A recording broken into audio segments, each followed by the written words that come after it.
a little bit breathless. See if this works. Great, awesome. Yeah. Hey guys, thanks for coming on the earlier half of the day. I will be talking about big brands in Web3 from sort of like a larger where we are macro perspective, set the scene a little bit, and then dive more into sort of what we're building to help onboard them. To start, it's also my birthday today, and so can't imagine a better place to be spending it than you guys. So like, let's make this the pregame to my birthday party. So who are we? Like quickly, just before I dive in, to give an introduction of Mojito, who I am, my background, our team, because I think it's really important for all of these talks to know like who's speaking to you and with what experience. So we are Mojito, the sweetest way to mint. And we are the world's premier NFT tech platform. And so we've been guiding over the last year brands, major global brands from sports teams, creators, into the world of Web3 through building out their platform and the creation and ongoing management of NFTs across like the initial marketplace commerce event and then communities and engagement. We've driven over 100 million of sales in NFTs in the last year, and we'll dive in a little bit more to what we're building. We have partnered with some of the biggest brands in the world. We've brought Sotheby's into the NFT space over the last year, building out all of their tech and their strategy. We've worked with Liverpool Football Club for their NFT project, the Milwaukee Bucks, and sort of a Gen Z music community called Lyrical Lemonade. Who are we? Super quickly. A lot of us come from sort of the early Ethereum community. Amanda Cassett, who's the president and co-founder, was the former chief marketing officer of Consensus, and so really did a lot of the early brand building for Ethereum. Matthew Isles is a former product builder in Web3, built the blockchain for journalism platform called Civil. And then we have some great Web2 people that have joined us. Ian McFarland, who's our chief growth officer, comes from like over a decade of Nike, building out Nike brand and Nike store experiences. And our CEO, Rocky Miller, has an amazing experience in sort of product building for her entire career. Recently at a startup called Drive Wealth, and then many years at Goldman, Morgan Stanley, and Macquarie. I also have had about working full-time about 5 years in Web3, and at Consensus, most recently at Serotonin, and then before that in the traditional finance world at Bridgewater. So that's sort of the squad at Mojito. So global brands in Web3. First of all, global brands are already here. Serotonin wrote a great report researching all of the brands that have entered into this space in the last year. It's in the hundreds, and it would be shocking. Like, pick a category.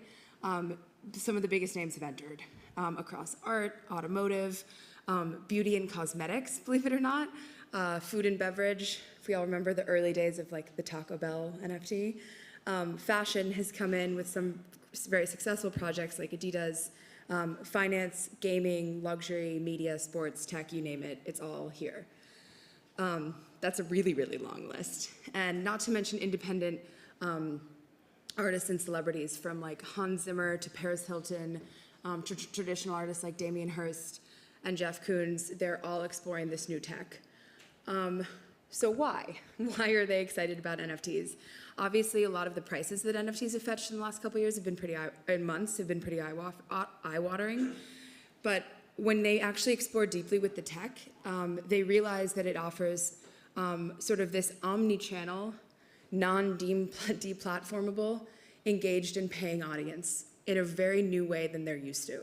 And so it's not only an opportunity for them to bring new digital goods to market, like a new revenue stream, a new product launch of a digital good, but when they actually understand how they can have like new direct engagement with their most loyal fans in kind of a Web3 version of a CRM, they get incredibly excited about the opportunities. Because for them, their digital fans and following, whether it's sports or fashion or whatever, brands haven't really been able to monetize outside of selling advertising exposure to their fan group. And they don't love that. The fans don't love that. And like, they don't love that because they know that those are the most valuable fans. They can be rewarding them and engaging them in a much better way. And so for the first time with this tech, you can really capture that audience, reward that audience, profit from and with that audience in a new way. Of course, there's always this element about adoption within, like, how many of you guys in the room would you say are like Web3 people working full-time in this space? Awesome. And how many like Web2? Great. So glad you're here. And how many people on the engineering side? Okay, great. And then like brand marketing strategy, other, awesome. So a lot of you guys are Web3 native as well. There's this feeling of like, we all want adoption. We're all here for different reasons, whether it's decentralized future that we want to build. But then when adoption starts to come, we all get that feeling like, it's our community. But as brands enter, they really start to see what it's about. And it is better for the consumer in the ways that they've been engaging their digital consumers so far. You can own a piece of the brand with the company in a much more dimensional way. And receive value, whether that's financial or utility. The ever promise of NFT utility is, like, in my opinion, yet to be fully realized, but it's coming. So again, why do we want brands? Like, why are we really excited about brands entering the space to help us adopt and move forward our industry? I've been looking at some version of the technology adoption lifecycle slide for many years. I know we all have, trying to figure out, in our early days of consensus and in Web3, where are we here? And I'd say really only in the last 18 months, 2 years of finally having something to do in Web3 that's like fun, whether that's at the application level of like DeFi or NFTs. I think especially NFTs, much more so than DeFi, because while that's incredibly revolutionary, the user numbers and what we've seen it manifested in the last year is still incredibly new and harder for the long tail, like larger globe to access. But for NFTs, it's finally a blockchain-based asset people can pick up and quite quickly get. And we've seen that obviously with brands. So I'd say that like where we are is kind of, we've crossed the chasm a bit from an adoption standpoint for big brands into using blockchain tech and through NFTs. But I'd say we're still at like the end of the early adopters phase and the very beginning of the early majority phase. So I'd place us around that Pepe. And as we found, like, certainly NFTs have reached the zeitgeist. Like, there's a beat reporter everywhere from the Wall Street Journal to the New York Times to Rolling Stone that now covers NFTs and, like, culture in crypto. But as we've seen, that doesn't necessarily equate to adoption. And so this is from May, a Chainalysis report of number of active NFT buyers and sellers.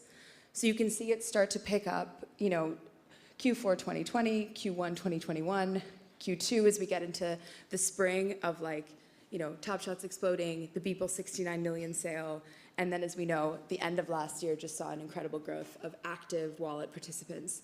But even then, as much as we all have talked about and all these brands are entering NFTs, at its peak at the end of last year, at the beginning of this year, especially with the Other Deeds sale and a lot of the big splashy sales in the beginning of the year, at its peak, we still didn't really get to over 1 million NFT buyers and sellers, like wallets interacting with NFT contracts. That is so small. Like, this is incredibly experimental technology still, yet all these global companies are coming in. So why has awareness not equaled adoption? It's sort of what we call like the Web3 chasm, the Web3 UX chasm. Web3, and I would love to know if anyone disagrees, Web3 is a bitterly terrible user experience, especially for first timers. And it's hard to forget when you've been like using MetaMask for years and transact only on chain, but it's really inefficient, or it's really underwhelming for millions of people coming into our space and onboarding. It's like people coming to a house party that like hasn't been set up yet and we're not ready for them. And even if, so selling NFTs to non-crypto native users, basically they have two options. One, the crypto native route, which I'm sure you've all had conversations with your friends of like, it's really easy. Open a Coinbase account, connect it to your bank account, buy ETH, download MetaMask, install MetaMask, transfer your ETH over, and then you have to deal with things like failed transactions, gas fees, navigating all of it, and like quite quickly people drop out. Or what we're building with Mojito is you can let them pay with credit card and give them a semi-custodial wallet with an NFT inside of it. And so with our checkout solution of what we built for Sotheby's and those brands I mentioned, is that a user can come, plug in to their corporate consumer IAM system, and like use Auth0, so still email and login and everything to log in, And then if it's their first time, they can pay with credit card, and we set up a multi-sig wallet for them. And so then they have the option to self-host that wallet as well. So like with the longer term idea of getting everyone a wallet, they don't have to have a pre-existing wallet. They don't have to own any crypto. They can pay in fiat and still work within the laws of KYC, AML, the IAM system, Auth0 system of the brand and the company, and not only buy their first NFT, but get their first wallet set up for them. And so we kind of think of like the wallet as the user.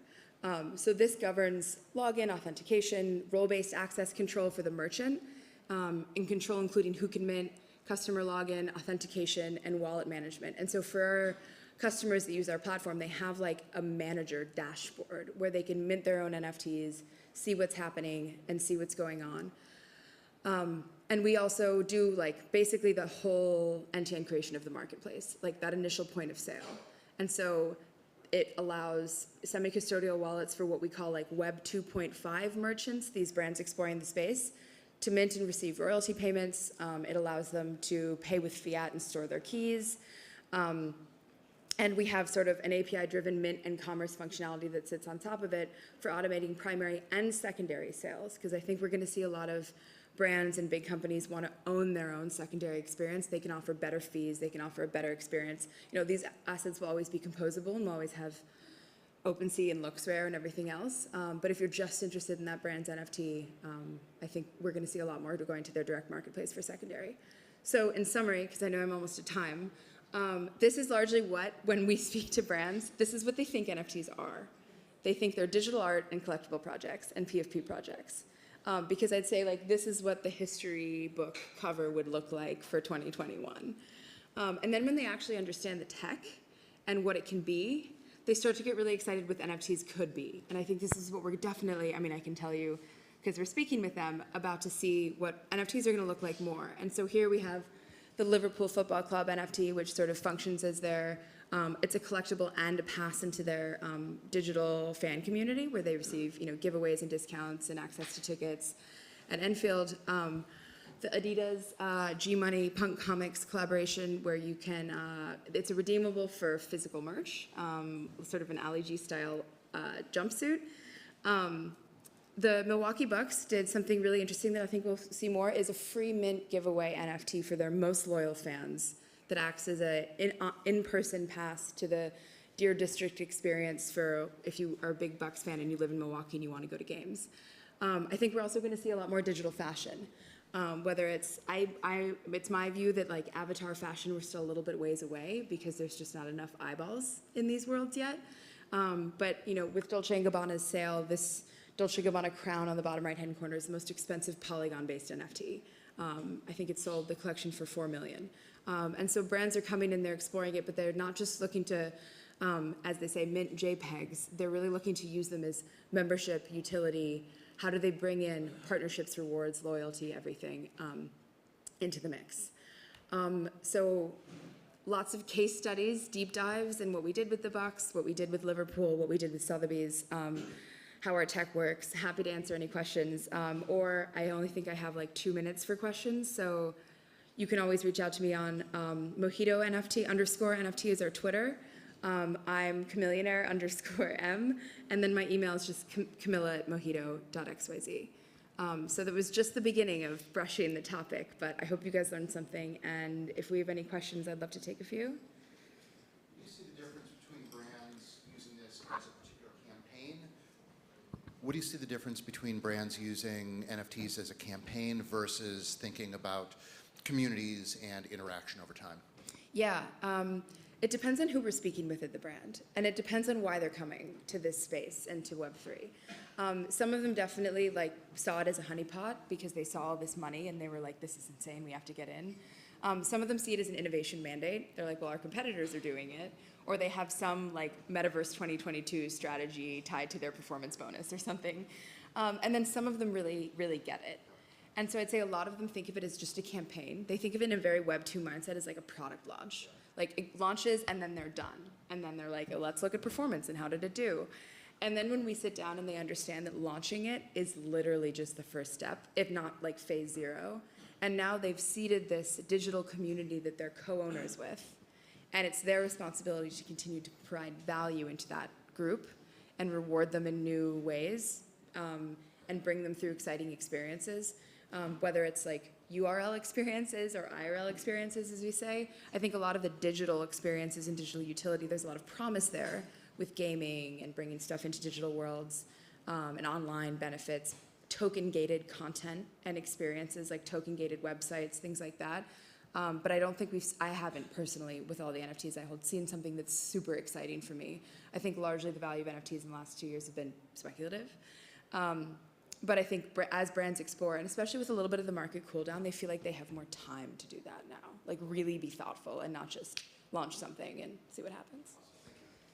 Yeah. One more? No? Okay. I will be right outside afterwards. Thank you guys so much.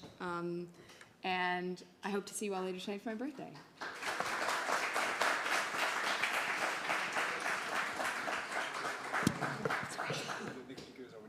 Yeah, no worries. Thank you.